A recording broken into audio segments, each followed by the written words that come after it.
buenas noches, buenos días, independientemente de donde quiera que veas este material, una nueva edición de Café Virtual FCE. Estamos contentos de que hoy puedo tener a una persona extraordinaria y al mismo tiempo un gran amigo, un gran profesional, abogado Esteban Ojeda. ¿Cómo le va? Bienvenido. ¿Qué tal, doctor? Mi querido doctor Emilio, un placer estar aquí compartiendo. En realidad, estaba muy interesante ya en la previa lo que estuvimos charlando y bueno, estamos aquí para poder conversar un poco sobre el tema que nos atañe el día de hoy, ¿verdad? Fantástico, fantástico. Bueno, te quiero pedir disculpas porque parezco medio bronceado hoy, no sé qué pasa con mi iluminación, pero bueno, esto es parte de Modo lo que verano, queremos. modo verano. Modo verano, una cosa así. Bueno, yo te conozco en parte, pero las personas que van a escuchar este material y van a visualizar este material no te conocen. Así que en breves palabras, en pocas palabras, contanos brevemente quién es Esteban Ojeda. Bueno, Esteban Ojeda es mi nombre, soy en orden cronológico, voy a decir por dónde viene mi preparación, ¿verdad? Yo creo que antes que cualquier otra cosa fui docente, empírico primero y luego me formé. Eh, Tengo experiencia en la docencia de más de 12 años ya, porque básicamente empecé desde que terminé, inclusive un año antes de terminar el colegio como ayudante en un colegio, ¿verdad? Entonces soy docente primeramente, ¿verdad? Y luego, bueno, soy licenciado en lengua inglesa también, recibido de la casa de estudios, de nuestra casa de estudios de la Universidad Evangélica, de la FALEVI. Soy traductor público matriculado ante la Corte Suprema de Justicia. Soy abogado también por la Universidad Nacional. Hoy en día ejerciendo la profesión de abogado y de docente y de traductor.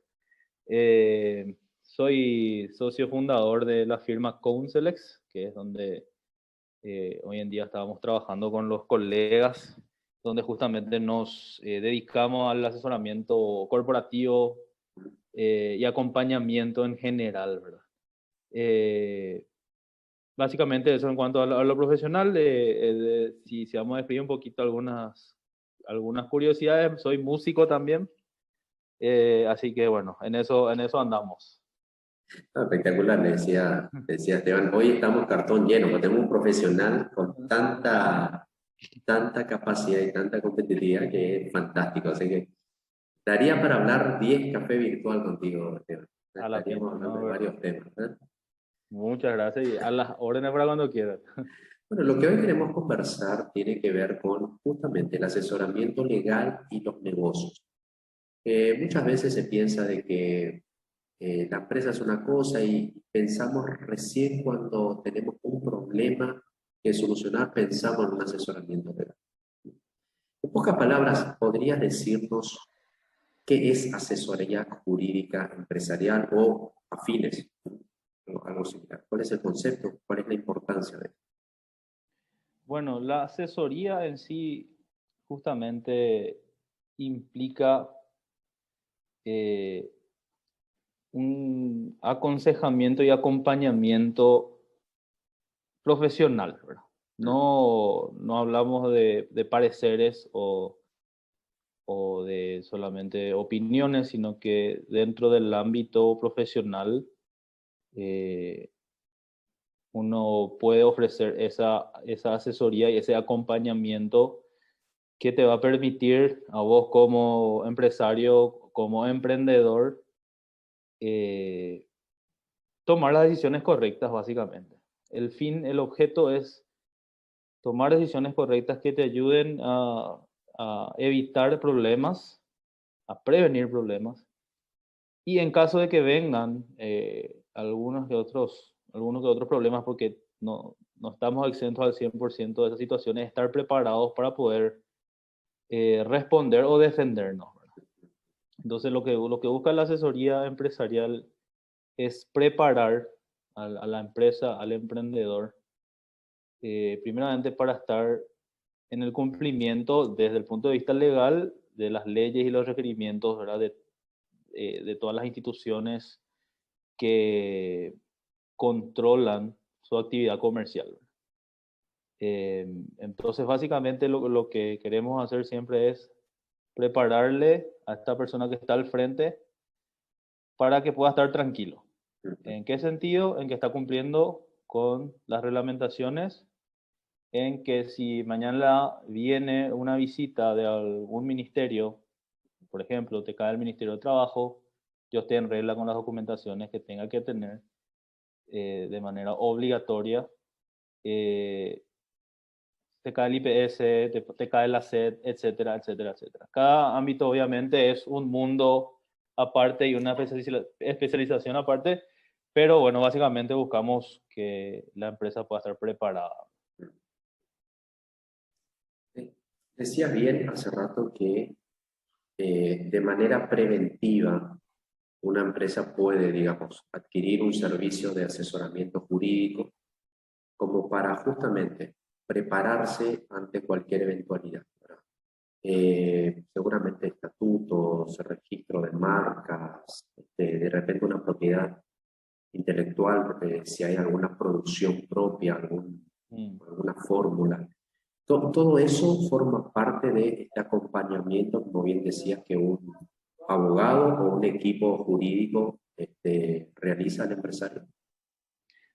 Sí, totalmente. Como te dije, hay varias ramas y me gusta lo que comentaste porque al hablar empecemos a hablar desde cero, ¿verdad? De una persona que quiere emprender, ¿verdad? Quiere arrancar un negocio y tiene una idea de negocio y no sabe por dónde empezar. A veces uno empieza vendiendo y va creciendo y después se encuentra con requerimientos, ¿verdad? Requerimientos o posibles multas o posibles incumplimientos legales donde uno dice a la pinta, al final tenía que tener esto y esto y esto. Entonces, empezando desde cero, yo creo que el que va a emprender tiene que primero considerar la idea del negocio que tiene, si esa idea debe protegerlo desde el punto de vista justamente de la propiedad intelectual, como comentaste. Si yo creo una marca que ya está queriendo posición en el mercado, debería proteger ese prestigio que ya gane o que voy a ganar en el futuro. De todas formas, siempre conviene hacerlo antes que después, ¿verdad? Justamente hablando desde el punto de vista de prevención. Entonces, el primer punto para cualquier persona que va a emprender es, bueno, tengo una marca, tengo un nombre, debo proteger ese nombre, esa marca que yo estoy creando, porque es justamente lo que va a hablar del tipo de negocio que voy a hacer. Luego hablamos de distintas relaciones que uno dentro de una actividad comercial en este país no va a poder librarse. Son esas relaciones tóxicas a veces que digamos, son necesarias. Y hablamos de que sí o sí vamos a estar envueltos en relaciones con el Ministerio de Trabajo si es que yo tengo empleados, ¿verdad? Si es que yo voy a emplear gente. Luego, las relaciones con el Ministerio de Industria y Comercio, dependiendo también de mi actividad comercial.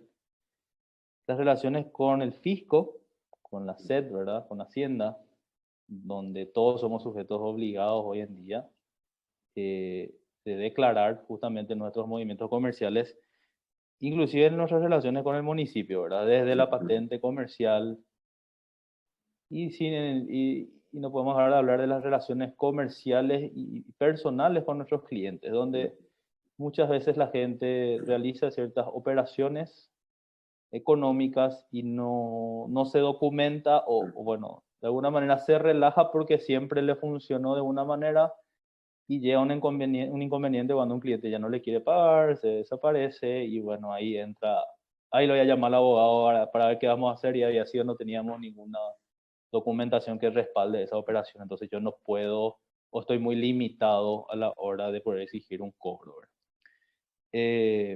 Entonces, uno cuando entra en este mundo empresarial, en el mundo del emprendedurismo, tiene que saber que va a lidiar con estas instituciones, tiene que saber que en algún momento le van a requerir y tiene que saber que tiene que estar en regla o en otras palabras tiene que estar formalizado.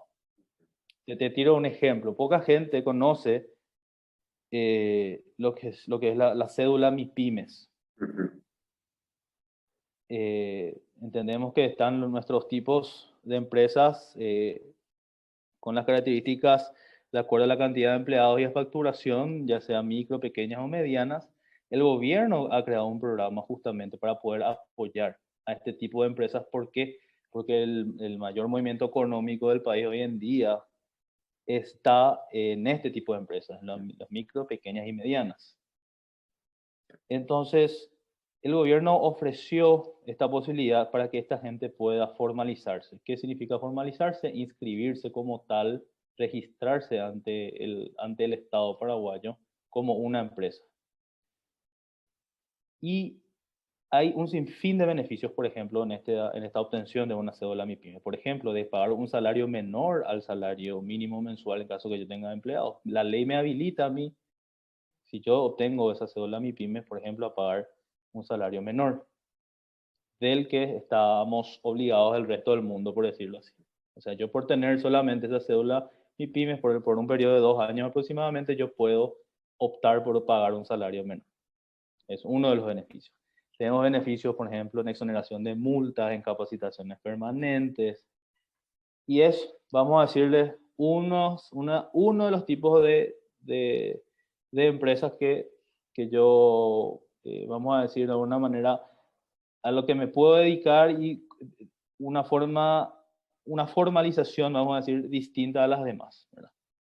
Entonces, ahí va justamente el asesoramiento, donde esta persona le va a decir a su asesor, bueno, quiero abrir este tipo de empresa, mi proyección es esta, este es mi movimiento, ¿qué tipo de empresa me conviene ser? ¿Verdad? ¿A dónde debo apuntar? ¿Debo constituirme? ¿Debo seguir siendo una persona física nomás? O sea, no separar lo que es mi patrimonio personal, las famosas unipersonales, donde las personas justamente emprenden, pero nunca se constituyen como una persona jurídica distinta. Entonces, yo, emprendedor, sigo siendo la misma persona y mi empresa sigue siendo la misma persona. O sea, sigue recayendo en una sola persona, no es una persona distinta, por lo tanto, también estoy poniendo en riesgo mi propio patrimonio. O sea, hay un sinfín de análisis que hay que hacer de acuerdo al negocio en que esta persona quiere incurrir. ¿Verdad? Totalmente. Mira, así siendo práctico y como bien decís, hay tantos escenarios, tantas cuestiones que a veces el emprendedor, el mismo empresario, e incluso, porque no, gente de grandes industrias, no tiene en cuenta, porque claro, su foco está en dirigir su negocio, en vender, en producir, etcétera, etcétera. Pero justamente el asesoramiento legal empresarial permite tener ese equipo que te cuida la espalda, que te dice por acá sí, por acá no, de manera que uno pueda seguir haciendo lo que sabe hacer, o sea, hacer negocios, ¿verdad? Por ejemplo, como charlábamos el tema de registro de marca, a veces uno no piensa en registrar su marca, arrancó con un logotipo, con un nombre, puso su cartelería, etcétera, etcétera. Después de 2 años, te dice alguien, tenés que sacar esto porque está mi nombre, y ya construiste todo una marca, un prestigio, y ya tenés que cambiar, y de un día para otro tenés otro logo, otro nombre, porque no hicimos los pasos del registro de cuidar ese aspecto. Así mismo. Lo que decía con la MIPYMES, me parece interesantísimo el tema de que uno pueda tener beneficios especiales, por ejemplo, el tema de los costos a nivel de mano de obra o salarios. Que convengamos, no estamos haciendo apología que vamos ahora todos sacar nuestra cédula MIPYME para pagar menos, ¿verdad? Pero, No, sino, claro que no. sino que tiene que ver con, por ejemplo, uno cuando va a emprender o tiene una MIPYME, a veces no tiene las 8 horas trabajando a su gente, necesita 6 horas o necesito 4 horas, pero ¿cómo articulo? Porque la ley dice 8 horas, pero cuando estoy dentro de este circuito hay ciertas flexibilidades que me permiten a mi emprendedor, bueno, hacer un contrato de 4 horas o 5 horas un año, 2 años, después vamos creciendo, etcétera, etcétera, hasta obviamente tener las 8 horas y toda la reglamentación. Así mismo. Pero parece muy interesante porque a nivel de erogación o de gasto, de costo, de formalización, muchas veces es muy alto si no existiese esta posibilidad de un proceso con la cédula MIPYME, que te facilita muchísimo y a nivel de costos es mucho más bajo. Lógicamente con un buen asesoramiento legal para no hacerse ahí, bueno, uno tiene que dedicarse a su negocio, porque si no dice, no, yo voy a ahorrar, entre comillas, y empieza ya a hacer lío. Sí, como se dice a veces, bueno, a veces lo barato te sale caro Es o cierto. justamente con el afán de querer ahorrar muchas veces o no asesorarse, uno termina haciendo lo que otro le dice o lo que se escucha por ahí, ¿verdad? Y eso, en muchos casos, en la experiencia que tenemos, le termina costando mucho más caro al cliente que podía haber evitado entrar en una situación. Por ejemplo, lo más clásico es el tema de haber contratado a alguien. Y te doy un ejemplo así muy rápido. Yo en una empresa de venta online empiezo, bueno, vendo mis productos por Facebook, bueno, todo bien. Luego mi flujo de clientes aumenta, tengo mayor movimiento, entonces le llamo a un muchacho que conozco que tiene una moto y le digo, che, ayúdame con el delivery. Mm.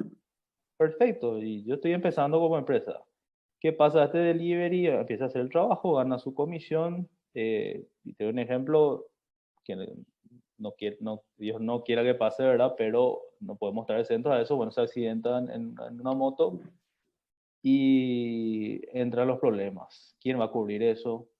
Después esta persona te puede reclamar de que realmente existía una relación de dependencia, de que había sido, ya estaba cumpliendo horario, estaba cumpliendo órdenes, y quién va a cubrirse con los gastos de IPS ahora, y bueno, tengo que empezar a preocuparme por cubrirle sus gastos médicos, tengo que preocuparme por qué hacer si le tengo que echar el día de mañana o ya me llega una notificación del Ministerio de Trabajo porque se fue a consultar ahí, le dijeron X cosa y bueno, y empiezan los problemas para vos que solamente quisiste agilizar un poco tu negocio, no te documentaste y la prueba en este caso siempre va a ir, o la duda en este caso siempre va a ser a favor del trabajador. Claro. Entonces, va por ahí desde lo más básico. También desde las personas que tienen hasta empleados domésticos, donde le tienen en un régimen de horario muy alto, se le paga muy poco dinero y bueno, te venden después una demanda y no hay forma a veces de salvarse. Y yo dije, no, lo voy a contratar así nomás, total, mientras no hay problema no pasa nada. Y luego ya cuando viene el problema, ya es tarde, ya no le puedo hacer firmar un contrato, ya no puedo poner las condiciones que a mí me podrían ayudar a mejorar la situación. Entonces sí, es demasiado importante tener esa asesoría y que te esté guiando de acuerdo a tu actividad comercial, de acuerdo a la gente que administras, Mm. cómo hacerlo. Sí, porque, o sea, hasta aquí podemos, tengo una pregunta más, yo sé que está con poco tiempo, pero eh, hasta lo que conversamos aquí podemos decir que la informalidad termina siendo un dolor de cabeza enorme en diferentes aspectos, o sea, tributarios, posibilidad de abrir o no abrir tu local, manejo del personal, o sea, y por eso la importancia de proceder como empresa, ya sea nueva o ya, digamos, con unos años en el mercado, pero que quizás nunca vio esta parte como una necesidad, de poder encaminar un proceso de formalización y regularización de todas sus operaciones, ¿no? O sea, creo que eso es lo que daría mucha más tranquilidad a que el negocio pueda seguir prosperando. ¿Es así? Sí, y quiero agregar algo justamente respecto a lo que estás comentando. Es que la idea de formalización es como que el empresario, el emprendedor, escucha gasto nomás. Mm, Escucha, acá voy a perder plata. sí. Claro, porque no te genera. Pero hoy en día, bueno, podemos hablar de esos años anteriores, donde, por ejemplo, no teníamos herramientas como la empresa por acciones simplificadas, que es Mm, una nueva persona jurídica que no tiene costo constituirse, como hacer una SA. Yo anterior a esta empresa por acciones simplificadas, yo tenía o me hago mi SA o me hago mi SRL, eso me lleva a un costo alto, tengo que poner dinero para empezar, tengo que, tengo que definir cuál va a ser el patrimonio, etcétera, etcétera, etcétera. Entonces es un dolor de cabeza para el que está empezando y como que lo veía como algo imposible o muy difícil de llegar, entonces uno deja pasar.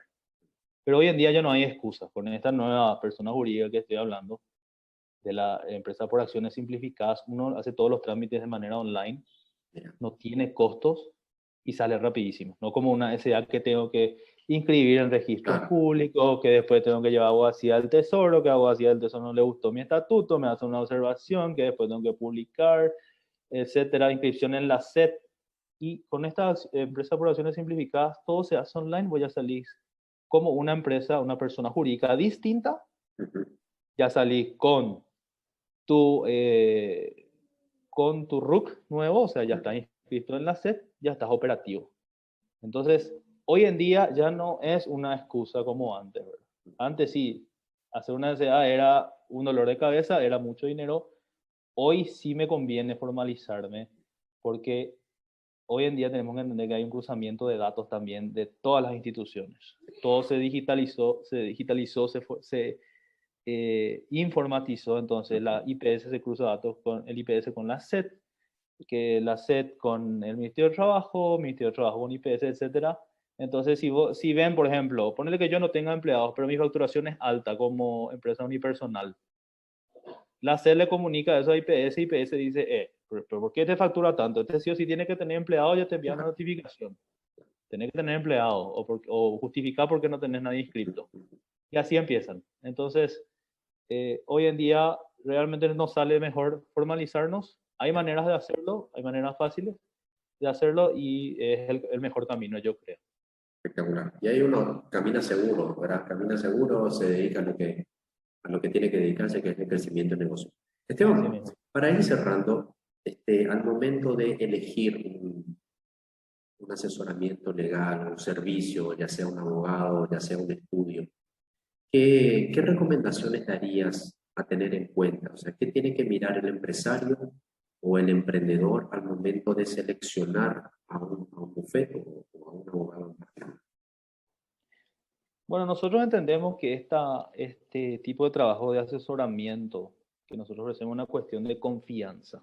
Mm, Entonces, la persona que va a buscar asesorarse, de alguna manera debe buscar a alguien de confianza o alguien que pueda certificar de que justamente es un estudio jurídico o un abogado que transmite justamente esa confianza con quien yo pueda trabajar a gusto. ¿Por qué? Porque uno está compartiendo datos confidenciales, datos del manejo del negocio con otra persona y también los costos que esto de repente podía generar, todo eso es normalmente el temor de los empresarios. Entonces, siempre es buscar gente de confianza. Eso no es fácil de vender, no es fácil de encontrar, no es que doy un clic y bueno, la gente te dice confianza o te vende confianza, pero en la realidad es que en el trato, en el relacionamiento, ahí recién uno conoce cómo se trabaja. Entonces, quizás consultar con otros colegas, empresarios, por dónde van, qué le sugieren y buscar gente que ya esté posicionado en el mercado justamente, eh, asesorando a empresas, ¿verdad? Entonces, que puedan ver eso, que haya un respaldo con otros clientes que te digan, en esto puedo confiar porque si trabajan con este tipo de clientes, bueno, quiere decir que vale la pena o no me van a hacer pasar mal rato, ¿verdad?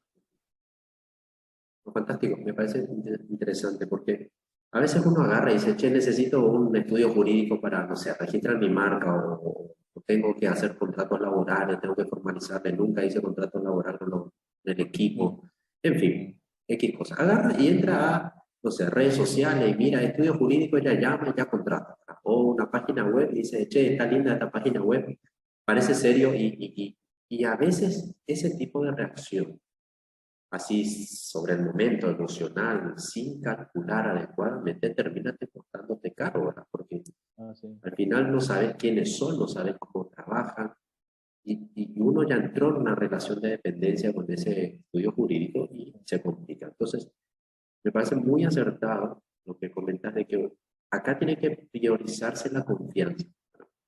La confianza no solamente en el trato con el estudio jurídico o con el abogado, sino que el empresario, el emprendedor debería verificar si esa confianza que está depositando tiene retribución, o sea, si ese estudio jurídico es legal, si está matriculado el abogado, si Exactamente. tiene una cartera de clientes más o menos seria, ¿verdad?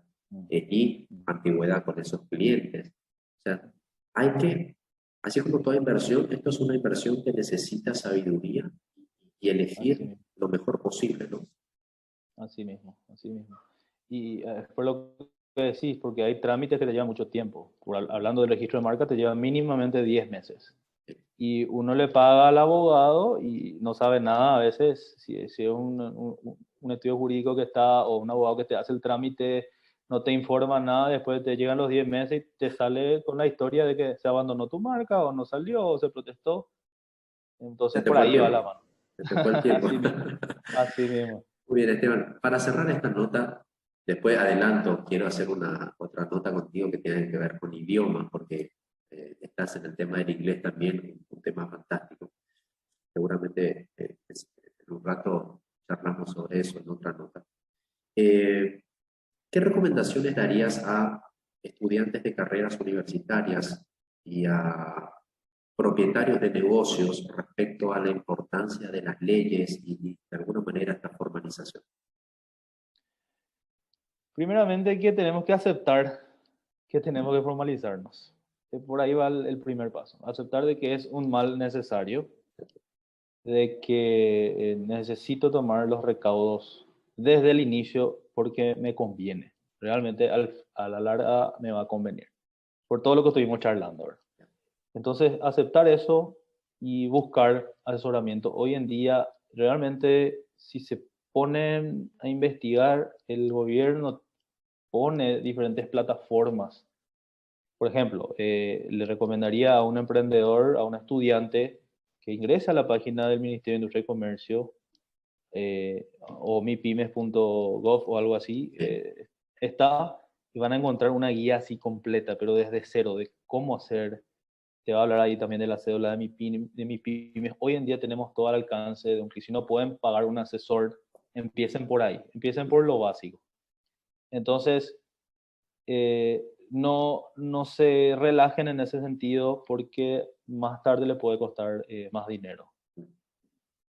Esteban, siempre es un placer conversar contigo, así que en una próxima nos encontramos otra vez si tu tiempo lo permite. Sería un gusto poder tenerte en Café Virtual nuevamente. Muchas gracias, doctor Emilio, y bueno, a las órdenes siempre. Un abrazo, chao, Un chao. placer.